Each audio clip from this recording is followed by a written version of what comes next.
Torches, salt air, hundreds of voices cursing a dragon's name into the dark. This was the Halad, part thanksgiving, part war cry, part lie. And tonight, Liya would begin to see it.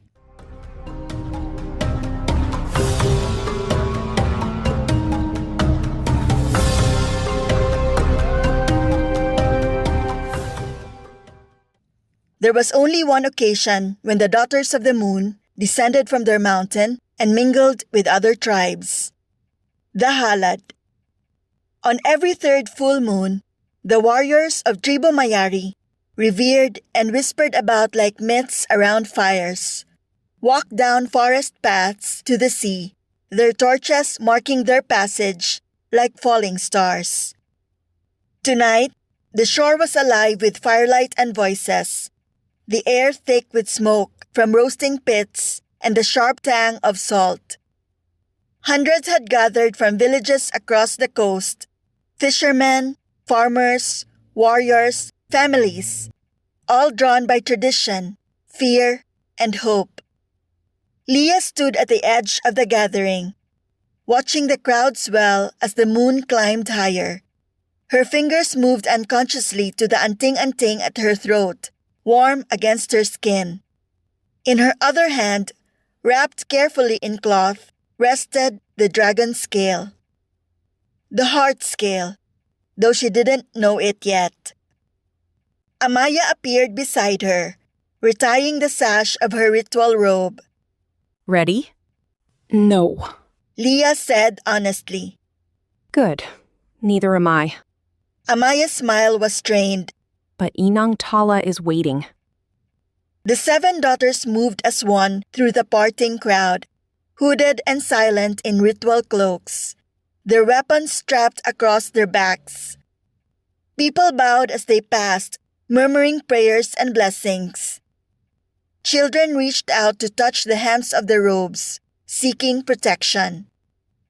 At the center of the gathering, beneath a massive balete tree, heavy with offerings, stood Inang Tala.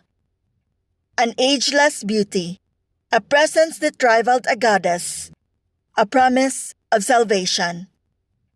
She wore the ceremonial garb of a babaylan, a flowing patadyong dyed deep indigo and embroidered with silver thread and ancient symbols. Layers of shells and moonstone beads adorned her neck and wrists. Her long black hair fell loose down her back, threaded with white feathers and sampaguita blooms.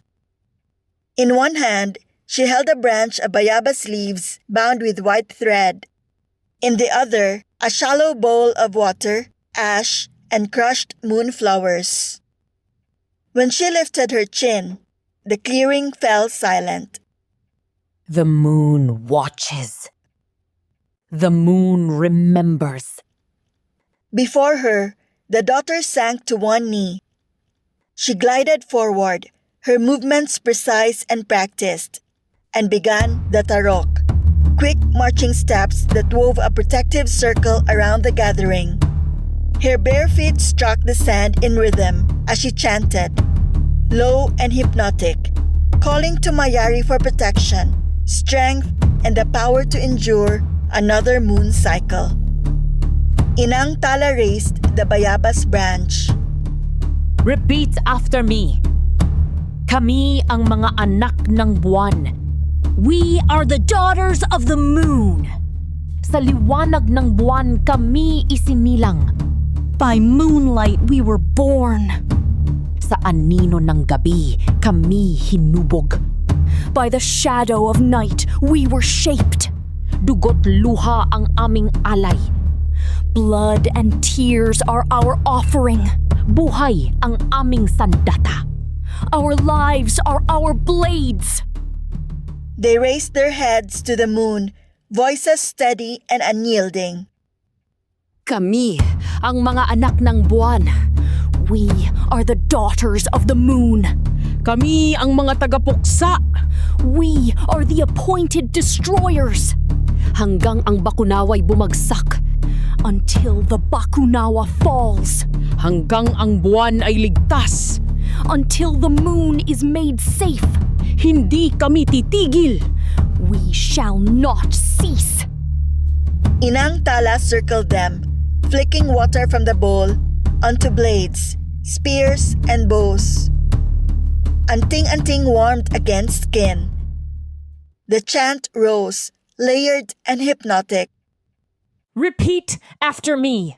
Isumpa ang laho. Cursed laho.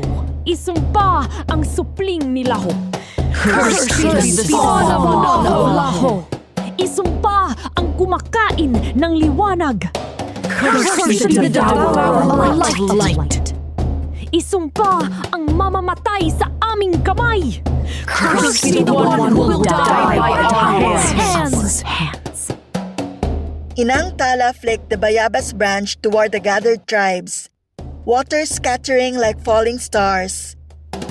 Acolytes and helpers rose alongside the daughters, forming two long rows facing the sea.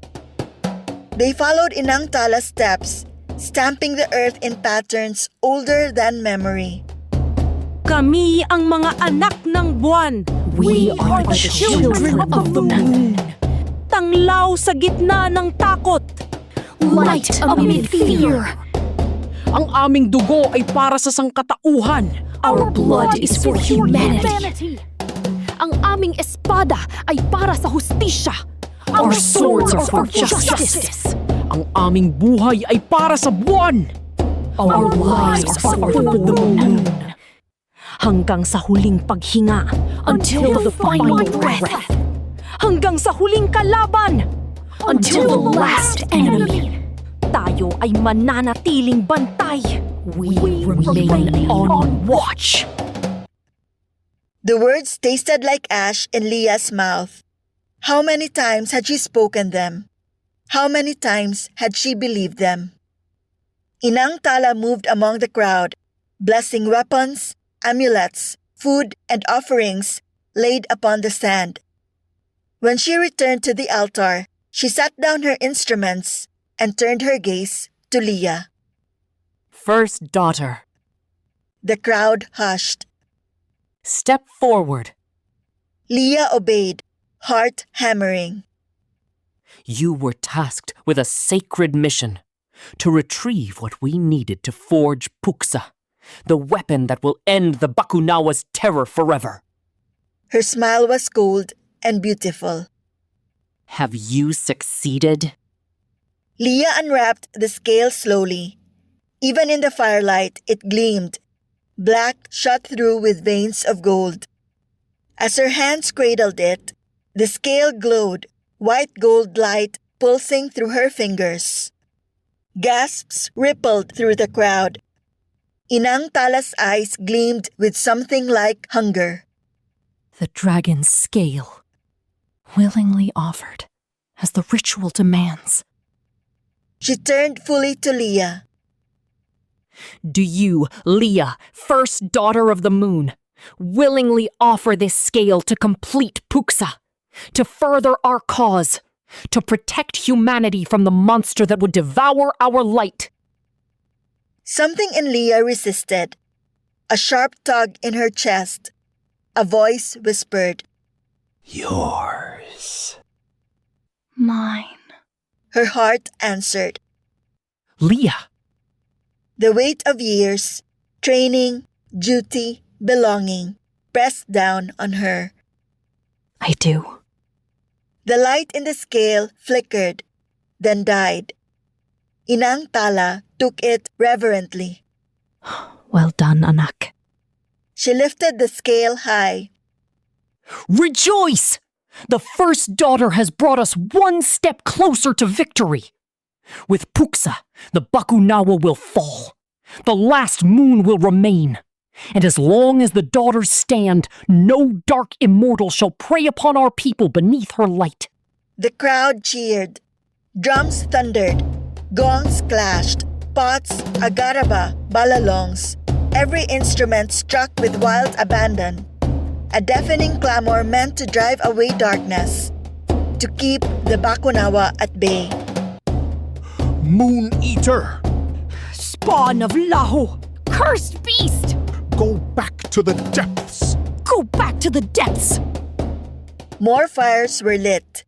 Women formed choirs along the shore, singing of Mayari's beauty and grace, while children played recklessly by the sea. The halad was thanksgiving and defiance entwined. Food followed: roasted wild boar dripping with fat, fish grilled over open flames, mountains of rice, and fruit carved into flowers, coconut shells brimmed with tuba, burning throats and loosening tongues. Liya ate little. Her gaze kept drifting skyward. Inang Tala settled beside her on a fallen log. She accepted a coconut shell of tuba, sipping it slowly. Tell me again, where exactly did you find the scale? In the dragon's cave. Cliffside. By the sea. Like the Bruja said. And it glowed for you immediately? Liya hesitated. Yes. Interesting. Inang Tala's fingers drummed against the cup. Did you feel anything when you touched it? Any connection? Liya's throat tightened. I'm not sure what you mean. Never mind. Inang Tala's smile didn't reach her eyes. Tell me, Liya, are you ready? When the time comes, when you face the Bakunawa, will you kill it? Of course. Without hesitation? That's what I've trained for my entire life. Yes. Yes, you have. Inang Tala studied her, and Liya fought the urge to squirm under that gaze. You've endured so much to become what you are. The best hunter. The strongest warrior. My greatest achievement. The words should have filled her with pride. Instead, they felt like chains. I'll be gone for 3 full moons. Until the next Halad. I have work to do with the scale. Preparations that cannot be rushed. You will lead the tribe in my absence. Liya's head snapped up. 3 moons? You're ready. More than ready. Inang Tala rose, placing a hand on Liya's shoulder. Her touch was cold. Make me proud, daughter. And remember, when I return, everything will change. She swept away, leaving Liya staring after her, unease coiling in her gut.